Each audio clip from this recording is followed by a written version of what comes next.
Praise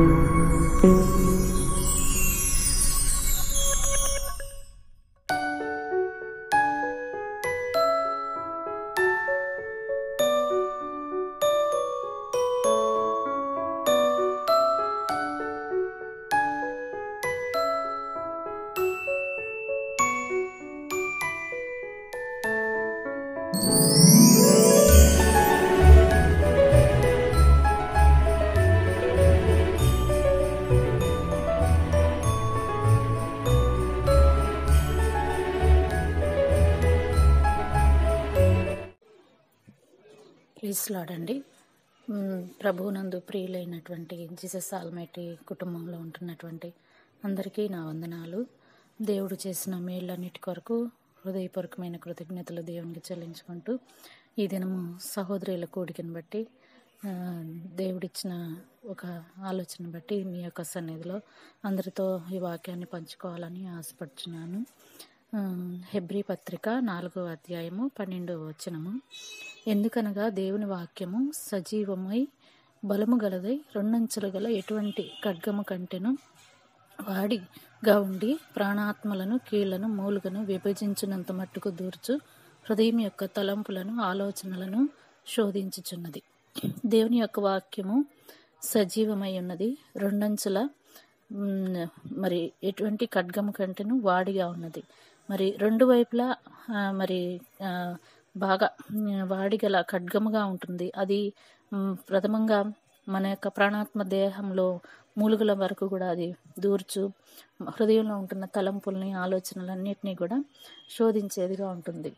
దేవుడు మన హృదయాన్ని అంతరంగాన్ని చూస్తాడు, లక్ష్య పెడతాడు అని వాక్యంలో వ్రాయబడి ఉంది. మరి మన అంతరంగంలో మన యొక్క తలంపులు ఆలోచనలు ఎల్లప్పుడూ ఎలా ఉన్నవి? దేవుని యొక్క వాక్యానుసారమైనటువంటి రీతిలో, దేవుని యొక్క ఇష్టమైన రీతిలో నా యొక్క హృదయము, నా యొక్క తలంపులు దేవుని యొక్క మాటలను, దేవుని యొక్క జీవ వాక్యాన్ని నింపుకునే విధంగా ఉన్నదా? మరి ఆ విషయాన్ని బట్టి దేవుడు నాతో మాట్లాడిన విషయాలను మీతో చెప్తున్నాను. మరి ఆది కాండంలో దేవుడు ఫస్ట్గా చెప్పింది 6వ అధ్యాయము మరి 5వ వచనంలో, నరుల చెడుతనం భూమి మీద గొప్పదనియు వారి హృదయం యొక్క తలంపుల్లోని ఊహ అంతయు ఎల్లప్పుడూ కేవలము చెడ్డదనియు యెహోవా చూసి. మన హృదయంలో నుంచి వచ్చే తలంపులు అవన్నీ కూడా ఊహగా ఆలోచించుకునే ప్రతి ఒక్క విషయం కూడా కేవలం చెడ్డది అని మరి దేవుడి వాక్యం సెలవిస్తుంది. దేవుడు ఏదైతే కలుగునుగాక అని పలికినప్పుడు అది మంచిది అన్నప్పుడు మరి దేవుని చేతులతో మరి నిర్మించినటువంటి నరుని యొక్క హృదయ తలంపులు ఆలోచనలు చెడ్డగా మరి అవి ఉన్నాయి. పాపంలో పడిపోవటం బట్టి ఈ యొక్క స్థితి మనము కలిగి ఉన్నాము. అయితే దేవుడు మన యొక్క హృదయ తలంపుల్ని ఆలోచనని ఎప్పటికప్పుడు పరిశోధిస్తూ మనల్ని శోధిస్తూ ఉండి మనల్ని సరిచేయటానికి ఆధారమైనటువంటిది ఈ యొక్క వాక్యము సజీవమై ఉన్నది. ఈ వాక్యము శరీరధారిగా కృపాసత్య సంపూర్ణుడుగా మన మధ్య వసించుచున్నాడు. మరి యోహాను పత్రికలో మరి వ్రాయబడి ఉంది. మరి మన హృదయపు అంతరంగంలో మరి దేవుని యొక్క వాక్యము నివాసం ఉన్నప్పుడు మనము అన్ని విషయాల్లో మరి తప్పింపబడతాము. అనేకమైన విషయాల్లో నుంచి మనం కాపాడబడతాము. నీ వాక్యమే నాకు నెమ్మది ఇచ్చింది అని దావీదు కీర్తనలో కూడా అనేక సార్ల నీ వాక్యమే నాకు నా హృదయంలో ఉంచుకోవటం వల్ల నేను పాపం చేయకుండా ఉన్నాను అని మరి ఇలా అనేకమైన వాక్యాలు వ్రాయబడి ఉన్నాయి. మన హృదయంలో వాక్యం నిండి ఉన్న దాన్ని బట్టి మన నోరు కూడా మాట్లాడుతుంది. మరి మన హృదయంలో మనము తలంపుల్లో దేన్ని నింపుకొని ఉంటామన్నది ఇదొక ఆలోచన. మనము ఎల్లప్పుడూ దేవుని యొక్క వాక్యాన్ని నింపుకున్నప్పుడు దేవుని యొక్క గొప్ప సమాధానము, దేవుని యొక్క నెమ్మది మన జీవితంలో మనము అనుభవిస్తాము. మరి దేవుని వాక్యం సెలవిస్తుంది. యెషయా గ్రంథము 55:8-9లో, నా తలంపులు మీ తలంపులు వంటివి కావు, మీ త్రోవలు నా త్రోవల వంటివి కావు, ఇదే యెహోవా వాక్కు. ఆకాశములు భూమికి పైన ఎంత ఎత్తుగా ఉన్నవో మీ మార్గముల కంటే నా మార్గములు, మీ తలంపుల కంటే నా తలంపులు అంత ఎత్తుగా ఉన్నవి. మరి మన తలంపుల గురించి ఏ విధంగా ఉన్నవి అనేది ఇక్కడ స్పష్టంగా దేవుడు సెలవిస్తున్నాడు. దేవుని యొక్క తలంపులు ఎంతో ఉన్నతమైనవి. మన తలంపులు ఆ ఉన్నతమైన తలంపుల్ని ఆధారం చేసుకోవాలి అంటే దేవుని యొక్క వాక్యమే మన హృదయంలో నింపబడుతూ వచ్చినప్పుడు మనము కూడా అటువంటి ఉన్నతమైన మరి తలంపుల్లోనికి మనం నడిపించబడతాము. దేవుని వాక్యం ఎప్పుడూ కూడా మన హృదయంలో, మన నోట మరి మనం ఎల్లప్పుడూ నింపుకున్న వారమైతే మనము ఎన్నోసార్లు ఎన్నో విషయాల్లో మనం ఆదరించబడతాము, ధైర్యపరచబడతాము. మరి మీ అందరూ కూడా వాక్యాన్ని చదువుతారు, అది మంచిది, వినటము మంచిది. అయితే విన్న వాక్యము మరి చదివిన వాక్యము జీవితంలో ఎంతవరకు దేవుడు నాలో పనిచేస్తున్నాడు, దేవుడు ఏ వాక్యం ద్వారా నాతో మాట్లాడుతున్నాడు, ఎప్పటికప్పుడు మనము ఇది మరి పరిశీలన చేసుకోవటం అనేది ఎంతో ముఖ్యమై ఉన్నదన్నమాట. నా జీవితంలో కూడా అనేక సందర్భాల్లో అనేకమైన వాక్యాలతో దేవుడు నాతో మాట్లాడుతూ వచ్చి నన్ను ఎంతగానో ఆదరించాడు, నన్ను సరిచేశాడు, నన్ను హెచ్చరించాడు. నేను అనేకమైన విషయాలు నేర్చుకోవటానికి దేవుని వాక్యమే నా జీవితంలో మరి ఎంతో ఆదరణ. మరి కొన్ని సందర్భాల్లో అయితే ఎంతో బాధ, వేదన కలిగి ఉన్నప్పుడు కూడా దేవుని యొక్క వాక్యం ద్వారా నేను ఎంతో ఆదరించబడ్డాను.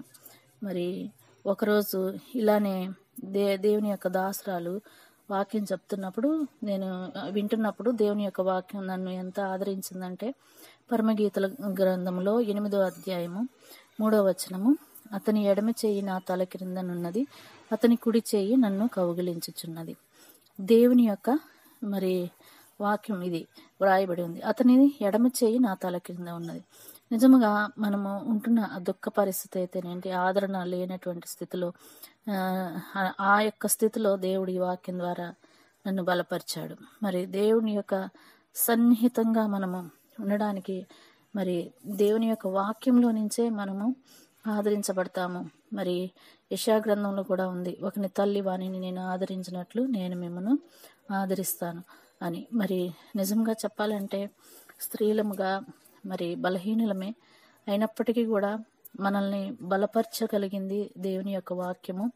వాక్యంలో నుంచే ఎన్నో విషయాలు మరి ప్రస్తుత దినాల్లో ఎంత వాక్య సమృద్ధి ఉన్నప్పటికీ ఒకలాంటి లోన్లీనెస్గా ఫీల్ అవుతున్న వాళ్ళ మటుకి కూడా తిరిగి మరలా దేవుని యొక్క వాక్యం దగ్గరికి వచ్చినప్పుడు దేవుడు స్పష్టంగా సూటిగా మరి మనతోనే మాట్లాడి మనల్ని సంధించి మనల్ని సమాధానపరచగలిగింది ఈ యొక్క వాక్యమై ఉన్నది. మరి కీర్తనల గ్రంథము 33వ అధ్యాయము 10-11 వచనాల్లో దేవుని యొక్క వాక్యము ఇలా సెలవిస్తుంది. ఏమని అంటే, ఆయన మాట సెలవీయగా దాని ప్రకారం ఆయన ఆజ్ఞాపింపగానే కార్యము సిద్ధపరచబడును. అన్యజనుల ఆలోచనలు యెహోవా వ్యర్థపరచును, జనముల యొక్క యోచనలను ఆయన నిష్ఫలముగా చేయును. యెహోవా ఆలోచన సదాకాలము నిలుచును, ఆయన సంకల్పములు తరతరములు ఉండును. యెహోవా ఆలోచన సదాకాలము నిలుచును. మన ఎడల దేవుడు ఉద్దేశించిన ఈ యొక్క ఆలోచన అనేది సదాకాలం నిలిచేటటువంటి ఆలోచన. ప్రస్తుత దినాల్లో దుఃఖం గుండా వెళ్ళినా, మరి వేదన గుండా వెళ్ళినా కానీ ఒక ఉద్దేశాన్ని, ఒక ఆలోచనని దేవుడు మన ఎడల కలిగి ఉన్నాడు. కాబట్టి ఈ యొక్క పరిస్థితుల గుండా మనం వెళుచున్నాము. అయితే అది సదాకాలము మన ఎడల గొప్ప ఆశీర్వాదంగా చేసి మనల్ని నిలబెట్టేదిగా ఉంటుంది. మరి ఆ యొక్క ఆలోచనకు మన యొక్క ఆలోచనలు మరి ఏకీభవించి మనము దేవుని వైపు చూసినప్పుడు దేవుడు మన ఎడల గొప్ప కార్యాలు చేస్తాడు. యోహాను మొదటి పత్రిక 1వ అధ్యాయము 1వ వచనము, జీవవాక్యమును గూర్చింది ఆది నుండి ఏది ఉండెనో, ఏది వింటిమో, కన్నులారా ఏది చూచితమో, ఏది నిదానించి కనుగొంటిమో, మా చేతులు దేనిని తాకి చూచెనో అది మీకు తెలియచేయుచున్నాము. మరి ఆనాడు వ్రాయబడినటువంటి ఈ యొక్క వాక్యము జీవవాక్యం గురించి, దేవుని యొక్క వాక్యం గురించి మొదటి నుంచి ఏదైతే ఉందో, ఏది కన్నులారా చూసామో, మరి నా జీవితంలో కూడా నేను విన్నది నేను కన్నులారా దేవుని యొక్క కార్యాలు నా జీవితంలో చూసినవి, మరి నిదానించి కనుగొన్నది దేవుణ్ణి మరి విషయంలో ఎన్నో ప్రశ్నలతో కూడుకొని నేను ఎప్పుడు ప్రశ్నించేదానిగా ఉన్న నాకు అన్ని విషయాల్లో కూడా దేవుని యొక్క వాక్యం ద్వారానే దేవుడు సమాధానం ఇస్తూ తీసుకొచ్చాడు. మరి దేనిని తాకి చూసాం అదే తెలియపరచడం.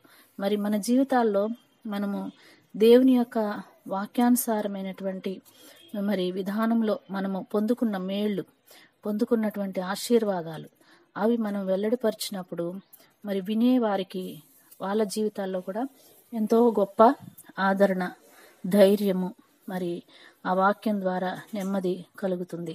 మరి నిన్ను గూర్చి 1 తిమోతి 4:16 నిన్ను గూర్చియు నీ బోధన గూర్చియు జాగ్రత్త కలిగి ఉండుము, వీటిలో నిలకడగా ఉండుము, నీవిలాగు చేసి నిన్నును నీ బోధ వినువారిని రక్షించుకొందవు. కేవలము మనము మన దేవుని గురించి చెప్పే మాటలు ఏదో చెప్పేశామన్నట్టు కాదు, కానీ మనం చెప్పినటువంటి బోధను బట్టి ఆ బోధ వలన మరి విన్నవాళ్ళు ప్రథమంగా చెప్పుచున్న నేను మరి రక్షించబడతాము. మరి అనేకమైన బోధనలు మరి నేటి దినాల్లో ఉంటున్నాయి. మరి రక్షణ గురించినటువంటి బోధ, మరి ఏ వాక్యమైతే మనం ప్రకటిస్తున్నామో ఆ వాక్యం ప్రథమంగా నా జీవితంలో నెరవేరింది అనే దృఢ నిశ్చయము, నమ్మకము అప్పుడు మనము కలిగి ఉన్నప్పుడు మనం ఇది దృఢంగా మనం ఎదుటి వాళ్ళకి ప్రకటించగలుగుతాం. ప్రకటించినప్పుడు ఆ కార్యము విన్న వారిలో కూడా మరి ఎంతో శక్తివంతమైన కార్యాలు చూడగలుగుతాం. మరి నేటి దినాల్లో చూస్తే ఆశీర్వాదాలు పొందుకుంటారు, స్వస్థతలు పొందుకుంటారు. ఇది ఉన్నవి నిజమే, వీటికంటే మించింది గొప్ప రక్షణ కార్యము.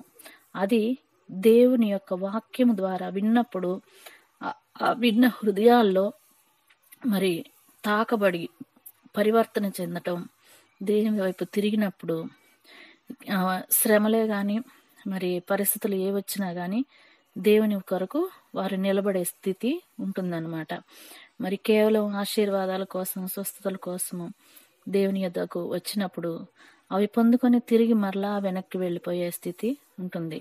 అలాంటి తలంపులు, అలాంటి స్థితులు కాదు, కానీ దేవుని యొక్క బోధ మరి చెప్పినప్పుడు ఆ వాక్యానుసారమైనటువంటి బోధగా ఉన్నప్పుడు మరి విన్నటువంటి వారిలో అది స్థిరంగా నిలిచిపోయి ఒక పెద్ద వృక్షముగా మరి వారు మార్పు చెందటమే కాకుండా అనేకులకు వారు ఆశీర్వాదంగా మార్చబడి మరి దేవుని యొక్క కార్యాలు చూస్తామన్నమాట. ఈ యొక్క వాక్యం అనేది మన జీవితంలో ఎంత సమృద్ధిగా నింపబడితే అంత సమృద్ధి అయినటువంటి ఫలాలు మరి చూడగలుగుతాము. మనందరి జీవితాల్లో మనము మోసపోకుండా ఉండాలి మరి అంటే వాక్యం నింపబడి ఉన్నప్పుడు మనం ఏ విషయంలో కూడా మనము మరి మోసపోయే పరిస్థితులు ఉండవు. వాక్యమే వెలుగు మన జీవితంలో. ఆ వాక్యం మన హృదయంలో నింపబడినప్పుడు ఎటువంటి పరిస్థితులు వచ్చినా ధైర్యంగా నిలబడటానికి ఆ వాక్యాన్ని బట్టి ఆ వాక్యం యొక్క శక్తిని బట్టి మనం ముందుకు వెళ్ళడానికి గొప్ప ధైర్యం మనకి ఉంటుందన్నమాట.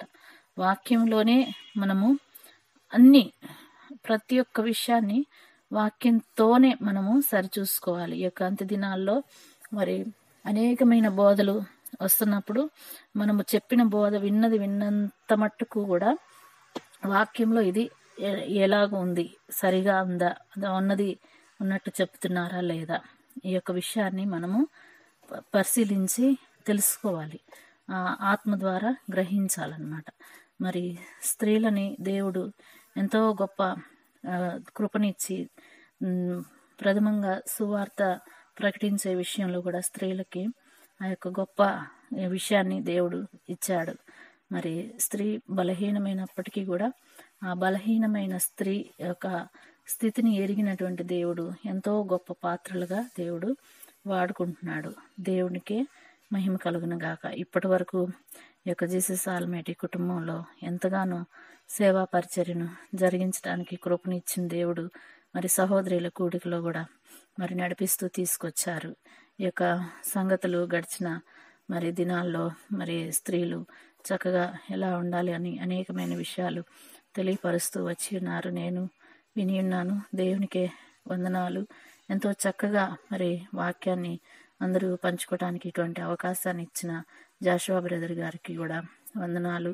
అదే రీతిలో ఈ యొక్క పరిచర్యలో సహకరిస్తున్నటువంటి అరుణ సిస్టర్, నీరజ సిస్టర్, ఇంకా ఉంటున్న అనేక మంది మరి సిస్టర్స్, బ్రదర్స్ అందరిని బట్టి కూడా వందనాలు. అనేకమైన గొప్ప అద్భుతమైన కార్యాలు, అవసరతలు, అక్రతలు తీర్చబడటం, ఎంతో మరి దేవునికి నమ్మకంగా మరి పనిచేస్తున్నటువంటి వారందరిని బట్టి కూడా దేవునికి వందనాలు. నా జీవితంలో కూడా దేవుడు ఎన్నో గొప్ప కార్యాలు చేశాడు. మీ అందరి ప్రార్థనలు, మీ అందరికీ కూడా హృదయపూర్వకమైన కృతజ్ఞతలు చెల్లించుకుంటూ ఈ యొక్క వాక్యాన్ని, ఈ యొక్క మాటల్ని ముగిస్తున్నాను. ఇందులో నాకు తెలియని స్థితిలో మీరు పెంచి బాధ పెట్టే విధంగా ఉన్న మాటలు ఏమి ఉంటే దయతో మన్నించి క్షమించమని మీ యొక్క ప్రార్థనలు కోరుతూ యేసుక్రీస్తు నామంలో మీ అందరికీ హృదయపూర్వకమైన కృతజ్ఞత. Praise the lord. మేము చేసే ప్రతి వీడియో అప్డేట్స్ మీకు నోటిఫికేషన్ రూపంలో రావాలి అంటే మీ ఫోన్లో యూట్యూబ్ ఛానల్లో జీసస్ ఆల్మైటీ గాడ్ అని టైప్ చేసి సెర్చ్ చేసినట్లయితే జీసస్ ఆల్మైటీ గాడ్ యూట్యూబ్ ఛానల్లో సబ్స్క్రైబ్ అనే బటన్ని ప్రెస్ చేసి దాని పక్కన ఉన్న బెల్ బటన్ని కూడా ప్రెస్ చేయండి. దీని ద్వారా మేము చేసే ప్రతి వీడియో అప్డేట్స్ మీరు మిస్ అవ్వకుండా నోటిఫికేషన్ రూపంలో పొందుకుంటారు. Thank you.